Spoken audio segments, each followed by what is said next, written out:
My name's Robert Linsley. I'm the director and writer from Sydney, Australia.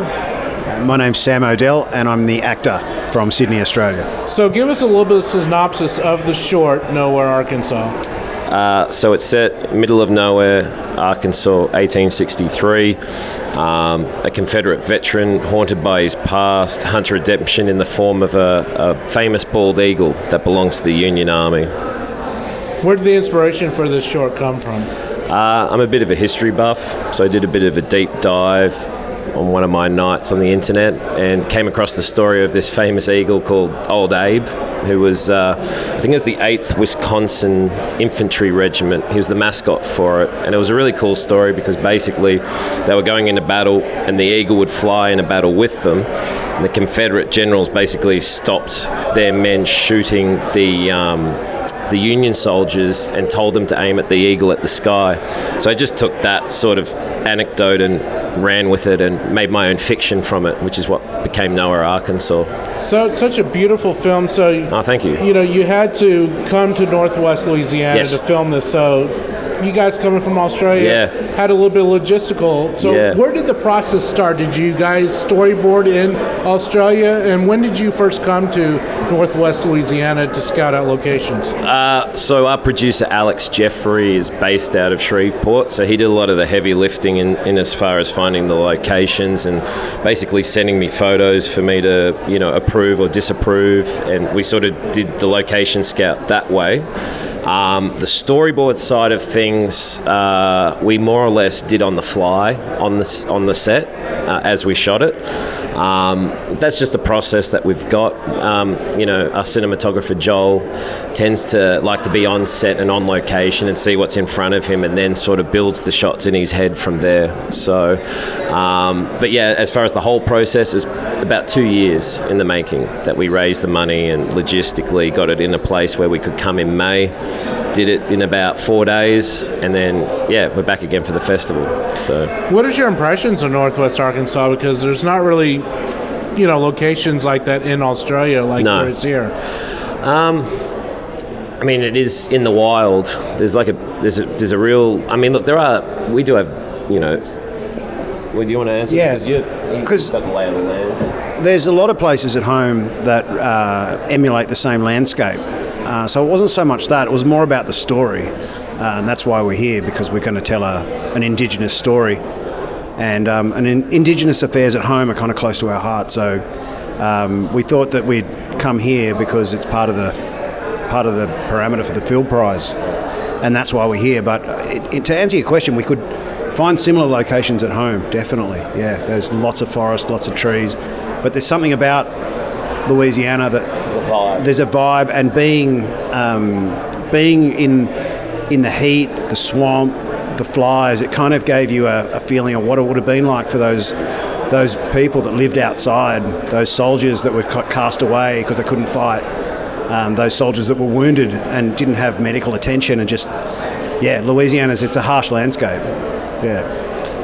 I want to ask you about your interest in the history, because your story about deep diving into the internet, and your love for history reminds me of the story of Phil Collins, who is a British man who basically loves the Alamo, and he's now the expert, foremost expert on the Alamo and the Texas independence movement. Sure. So what about U.S. history captures your attention? What about you interested? So when I got a Bachelor of Arts at Sydney University, and my major was history, and for my honours I studied the 5 civilized tribes of the southeast. So it was Choctaw, Chickasaw, Seminole, Creek and Cherokee.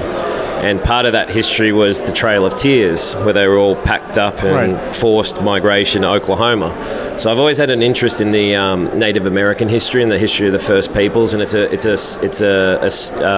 what's the word? Sort of a controversial topic in the southeast because of that legacy and that history behind it. So I've always had an interest in that. I've also had an interest in the Civil War, more on just taking in as many, history documentaries that I could, because you fall down those rabbit holes where you just watch a documentary and then 8 hours goes by on a Ken Burns Civil War, marathon, and you come out with this knowledge and this interest and this thirst for, the history of a war that decided the future of the country, Our indigenous history kind of parallels Australia's. So for our viewers at home, could you kind of explain those parallels and what you guys have been going through? I think it's important with movies like this to remind people that these locations belonged and were inhabited by people that came before us. And I think it's always, in Australia, we always pay tribute to the respective people and tribe that belong to that land. So you'll before you say a speech, you'll give like a welcome to country. So you just acknowledge the first peoples, and then with this, there is definitely a parallel. In the sense that, there is a dark history attached to the histories of, our interactions with our indigenous peoples. But I think an important part of that is, you want to remind people of this history so it doesn't repeat itself. Correct, yeah. So I think, and especially in this day and age, I think that's more important than ever. Yeah. It's also similar to you guys. It's a proud history. And we're proud of our history as well, but it's just a history that's not without blemish. And I think that it's important to remind of the blemishes, but you can also be proud. What did you guys learn about yourselves professionally and personally in making this film? I think it took us to our limit, this one. The one we did in Australia was more like a feature film, in the sense that we had all the available assets and luxuries that would be afforded a feature film. This one was more bare bones and more trying, and definitely pushed us to our limits. I mean, there were moments that we actually thought we wouldn't be able to finish it. There was, when you do a shoot like this, you're open to the elements. So literally it was a 4-day shoot, but it was really 2 days because we had 2 washouts. We had 2 days where it just too much rain, and then on top of a whole nother, logistical things with the weather and the conditions, and the locations were very isolated as well. So we definitely took ourselves to the extreme, but that's also in the spirit of the film. It's the same thing. So in a way, there's a bit of a poetic sort of awesomeness about that. Very authentic. Very authentic. I mean, that's what we were going for. Yeah, all about authenticity. Let me flip the tables on you guys for a moment. So, we're talking about filming here in Northwest Louisiana, but you guys are from Australia, and most Americans are familiar with Australia through Crocodile Dundee and The Crocodile Hunter. Tell us a little bit about your film industry in Australia and why American filmmakers should come to Australia and film. I mean, I think our industry's produced some brilliant films that Americans might not be familiar with. The directors and actors that have come out of there have, gone on to be some of the best in the world. The industry itself, I mean, look, certainly for me, speaking from the perspective of someone that likes to introduce the location as a character in my films, you got the outback, you got the bush, you got the country. There's nowhere like Australia in terms of that, like, natural geography. So, I mean, if you wanted to do that and you wanted something truly cinematic, by all means, Australia would be that location for that. And the industry certainly does have those mechanisms that support filmmakers that want to make the effort to come down and do films down under. Let's call this beyond Crocodile Dundee. What film, since the internet, the world is much smaller, what Australian films, in your mind, should Americans or anywhere in the world view next? Look, for me, it's Chopper. It was Eric Bana's first movie. Romper Stomper, which was Russell Crowe's first movie. Mad Max. I'm just going to give you this is the quintessential one. He wanted to say Wolf Creek, which is a very good horror film.